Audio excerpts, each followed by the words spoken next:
Okay, with all that being said, let's get into the resume. We are going to start with some of the more structural elements of the resume, and that begins with how long your resume is. You are allowed one page. If you have less than 10 years of experience, there is no reason why you should not be able to put all of your experience and all of the pertinent information that you need to convey on one page. After 7 to 10 years of experience, we can talk about going to 2 pages. But as a hiring manager, if I look at somebody's resume, they're just out of school or they've got maybe 5 years of experience, and they send me a 2 or, heaven forbid, 3-page resume, the very first thing that I'm taking away from this experience is that this person does not know how to concisely and effectively communicate. Your resume should include your name, email, phone number, and I like it when people put their LinkedIn URL. You can customize that, by the way, so you don't have to be Sean93247. You can go in and customize that. You might not be able to get anything that you want. So, for example, you're not going to be able to get linkedin.com/in/Sean Genovese. That's taken by me. But it is nice to go in and find something that's a little more user-friendly than just your name followed by a bunch of numbers. I don't recommend putting your address on your resume. You never know where these things are going to get distributed. Even your phone number, if you have a Google Voice number that you use as an alternate, you could either leave your phone number off or put a different number than your main cell phone number, for example, just for a little bit of privacy and security. Certainly, there's no reason why anybody needs your address. If the job is geographically a geographically centric job, in other words, they're looking for people in the local area, you could put the city somewhere on there, but you don't need your full address. Function over form when it comes to the resume. This one kills me. It kills a lot of people too. I have a friend who is a graphic designer. We went to college together. We were roommates for many years. He taught me a lot about graphic design and the importance of form. But when it comes to the resume, function still takes precedence over form. And what I mean by that is if you want to have multiple columns in your resume, you want to have some information over here on a left margin, and then you've got stuff on the main page on the right side, or you want to put these little graphic dials to show how much experience you have in different topical areas.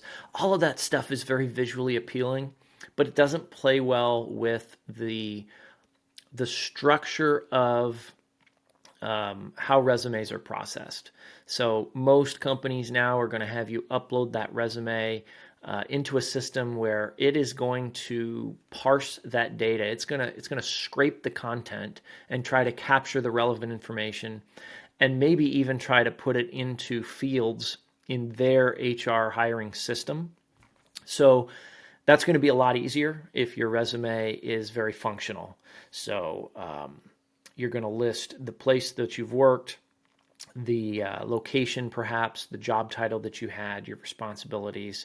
It's not going to be the most graphically appealing format, but it's going to be very functional. It's going to be easy for those systems to ingest it, and it's going to be easy for a recruiter to find what they need to find because they don't have a lot of time. That doesn't mean you can't pay attention to some formatting techniques. So everything should be consistent. You should have consistent formatting. There should be an attention to detail. So if I see a resume and I'm the hiring manager, and sometimes the company you worked at has a 10-point font, and sometimes the name of the company is a smaller font or a larger font, or sometimes it's bolded and sometimes it's not. That tells me there might be a problem with how you pay attention to detail. Please include margins. So I would say an inch margin is good, certainly not less than about 0.8 inches around the side. I review a lot of resumes for students, and almost 100% of the time, one of my pieces of feedback is, hey, You got to have some margins here. Otherwise, it looks like the text is just ready to fall off the page, and it does not have a good look and feel.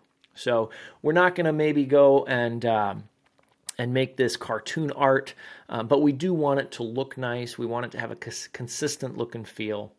Certainly no typos or grammatical errors, and always submit your resume either to a job, HRIS, the HR information system, or if somebody requests the resume from you, you're always sending it in a PDF format. That's stands for portable document format. The nice thing about PDF is the way that it saves is the way it's going to look to whomever opens it. That is not always the case if you send somebody a Word file. You have a Mac, they have a PC, or maybe they're opening it in Google Docs instead of Word. The formatting can get messed up. What you thought was one page now is, one page and 3 lines onto a second page. PDF is going to preserve all of that formatting. It's also going to prevent anybody from being able to intentionally or unintentionally change any of the content that is on your resume.